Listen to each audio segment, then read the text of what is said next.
ازيكم عاملين ايه؟ يا رب تكونوا بخير.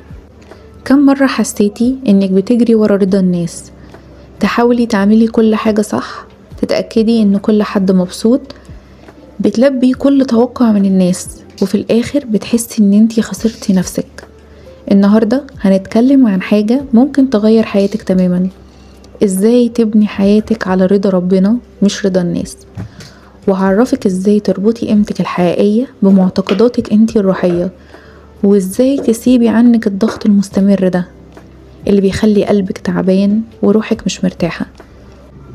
لو مهتمة كملي الفيديو لغاية الآخر ويلا نبدأ.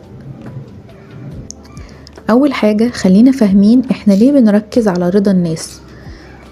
بصي، الموضوع مش غريب، احنا اتربينا على فكرة اني ارضي الناس، مزعلش حد، واكون دايما لطيفة مع الناس، صح كده ولا لأ؟ طيب ايه النتيجة اللي لقيناها؟ نبدأ نعيش حياتنا على حساب رأي الناس بقى فينا، نتحكم في تصرفاتنا وكلامنا وننسى احنا مين اصلا. الضغط ده بيعصبنا وبيخلي قلبنا متوتر، وبيخلي روحنا مش حاسة بالسلام كده. وبصراحة اي حد بيحاول يعيش على رضا الناس هيلاقي نفسه يوميا مجهد، مش راضي عن نفسه اصلا. ومن هنا تيجي فكرة ان احنا ازاي نفرق ما بين رضا الله ورضا الناس. خلي بالك ان رضا الناس ده مؤقت، يعني ممكن النهاردة حد يرضى عليكي وبكرة نفس الشخص ده يقلب عليكي ويزعل منك. اما رضا الله ثابت، يعني اللي بيمنح قلبك ده سلام داخلي، ده اللي بيخلي روحك تحسي كأنها حرة، ده اللي بيوريكي قيمتك الحقيقية مش على حساب اي حد تاني. فهماني؟ لما تعملي كل حاجة عشان ترضي ربنا هتحسي انك مرتاحة جدا حتى لو الناس كلها مش مبسوطة، لان القاعدة الاساسية بقت واضحة، انا مسنودة على رضا ربنا مش على تقبل البشر ليا. طيب وازاي اربط قيمتي انا بالمعتقدات الروحية؟ دلوقتي تعالي نتكلم بقى بصراحة. قيمتك مش مرتبطة بكلام الناس، ومش مرتبطة بموافقتهم، مش مرتبطة اصلا بانك محبوبة او ناجحة عندهم. قيمتك الحقيقية جواكي، مرتبطة بمعتقداتك، مرتبطة بإيمانك وبصلة قلبك انتي بربنا. لما تبني حياتك على رضا ربنا كل تصرف وكل قرار بتاخديه بيبقى متوازن، وبيخلي قلبك مرتاح وروحك في سلام حتى لو الدنيا كلها كانت ضدك.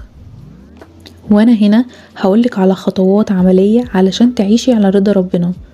اول حاجة اسألي نفسك دايما، هل ده يعجب ربنا ولا لأ؟ واسألي نفسك السؤال ده قبل ما تقولي اي كلمة او قبل ما تاخدي اي قرار.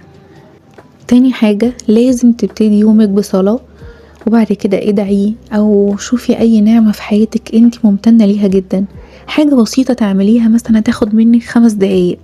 حاجة زي دي هتقوي صلتك جدا بربنا وبتذكرك انت بقيمتك انت الحقيقية.